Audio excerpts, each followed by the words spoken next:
Let me guess, you're expecting this to be another wake up at 5 a.m., eat chicken and broccoli, meal prep for 3 hours type of video. But it's not. I lost 30 pounds and 10% body fat without starving myself, obsessing over the scale, or spending hours in the gym. I actually only work out 3 times a week. What changed? My rhythm, my metabolism, and most importantly, the way I supported my nervous system. This journey was not about willpower. It was not about perfection. It was about finally learning what my high achieving postpartum body needed to thrive. And what my body needed was to feel safe and release the weight without obsession. So if you're a woman in leadership or building a brand and you're tired of being stuck in a body that doesn't match your excellence, I'm breaking it all down for you. So let's get in.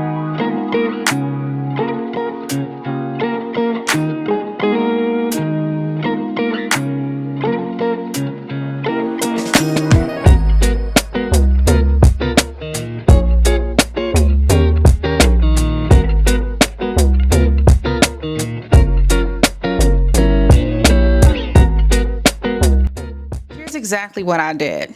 Number one. I curated an environment for success. I got rid of all the things in my house that did not support what it is that I needed to eat in order to lose weight.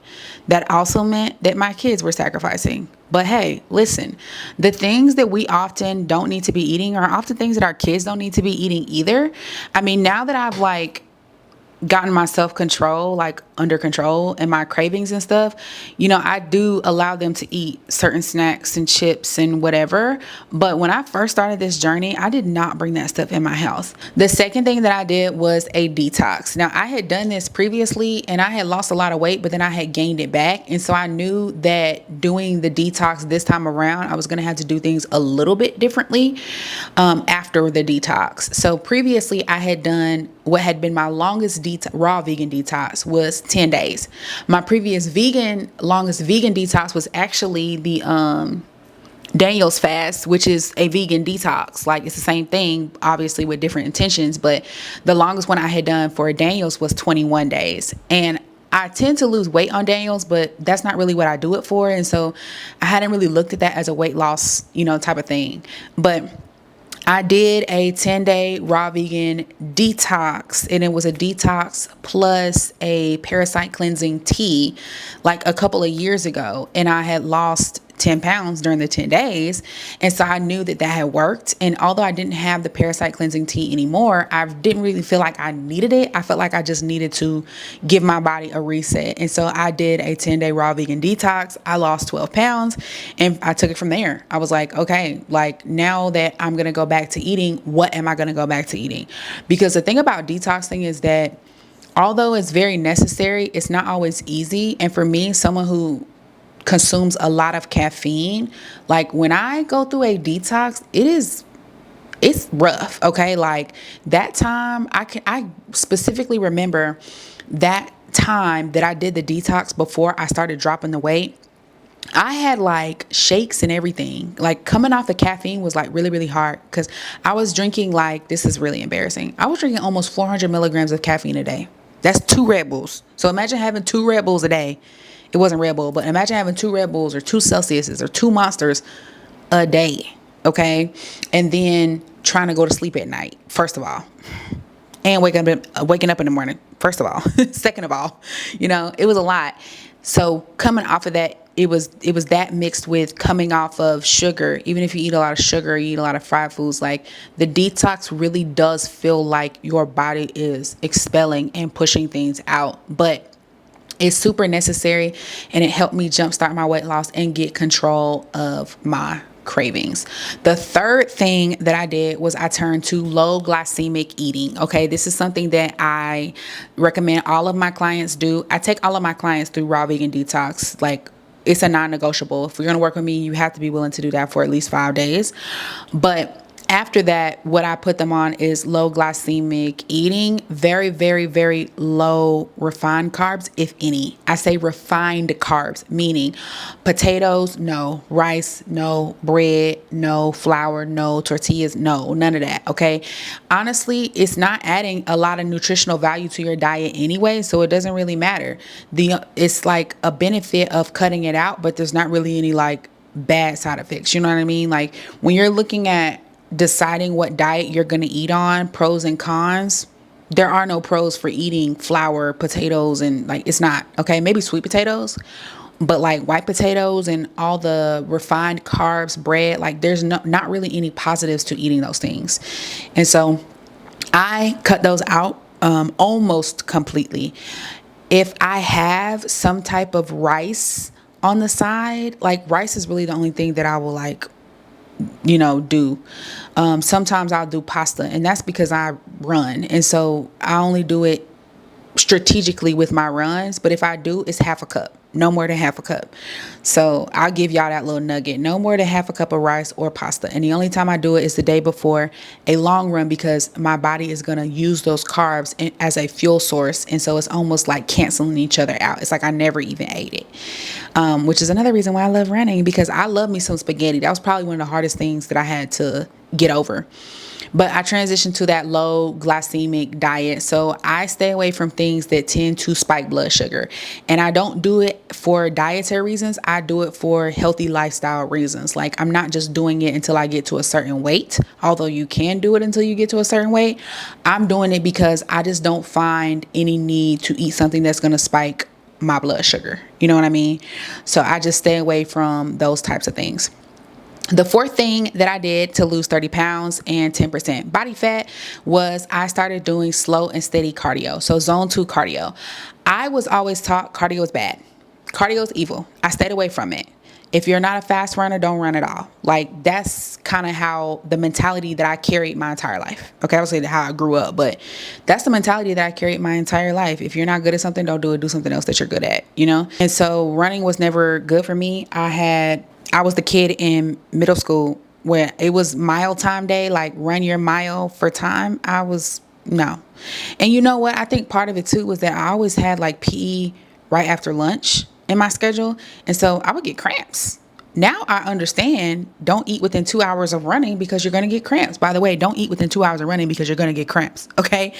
And it's not going to be an enjoyable experience for you. But I didn't know that as a kid, and they didn't teach us that. And so me having PE after lunch all the time, it just made it even worse. I didn't want to run. I would be like, I got my cycle. I would be lying to get out of that mile. Okay. It was never fun for me. I really became a friend of cardio, and I was always a weightlifting girly. I love CrossFit. I love lifting weights, being in the gym, throwing around weight. Like, I never was worried about, if you lift too much weight, you're going to be bulky like a man. Like, I was never worried about that. I didn't really care because I knew that wasn't going to happen. What I did not realize is that when you are doing HIIT workouts all the time, like that high intensity, I'm going to move from this station to this station to this station, or like Orange Theory or whatever. I've done all of those. I've done CrossFit. I've done all that, right? You're raising your cortisol levels as well. So if you are someone who typically lives in a stressful environment, like whether that's work-based, home-based, whatever, if you tend to be stressed a lot, if you layer on that type of workout,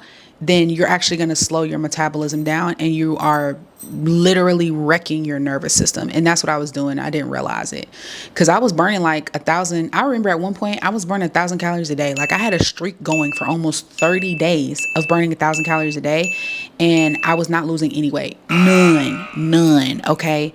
And so it was because my nervous system was just wrecked. Like, it was destroyed. But, switching over to running 3 times a week literally healed my nervous system. It healed me in more ways than just my nervous system, which I'm not going to talk about in this video, but running has been a very healing journey for me. And I think that's why I have such a deep love for it. Zone 2 steady cardio is going to be your best friend. So running, walking, not even like running, not full speed running. I mean like jogging. Okay. Jogging, slow jogging, power walking. Love it. Getting on the stair stepper if you have one at home or if you have one at the gym. Peloton, I've got my Peloton over here, is great as well.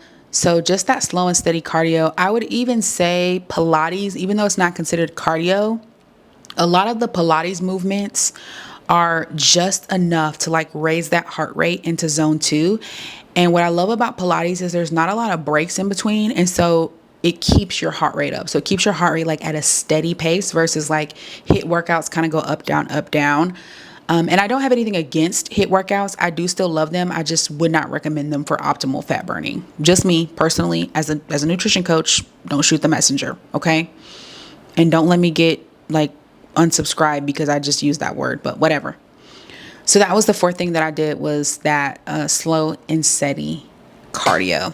The fifth thing that I did, and this is something that I highly recommend you do, whether you do it the way that I did it or you do it another way, document your journey.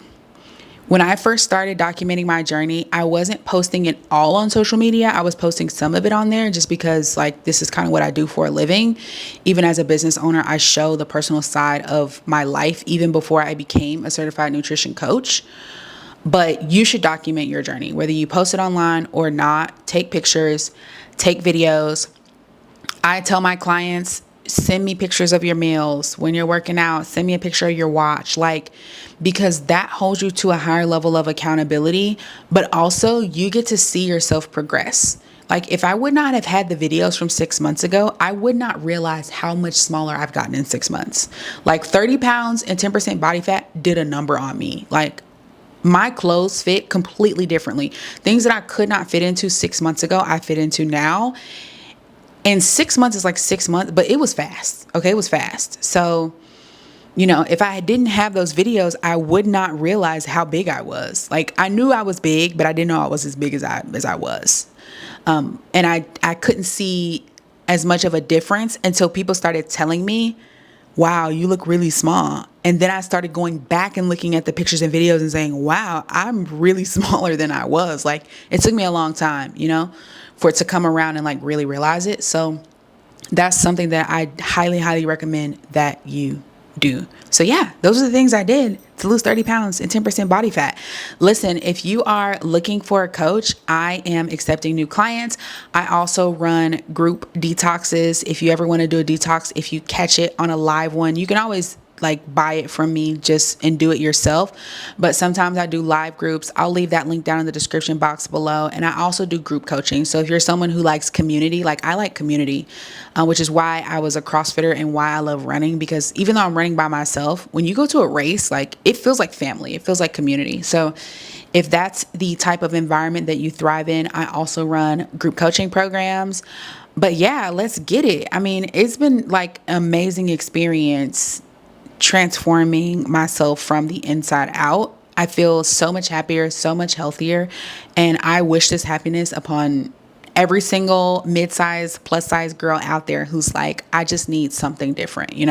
I need something more out of life. I want to feel more body confident. I want to feel more, unapologetic in my own skin. So that is all for today's video. And I will see y'all in the next one. Bye.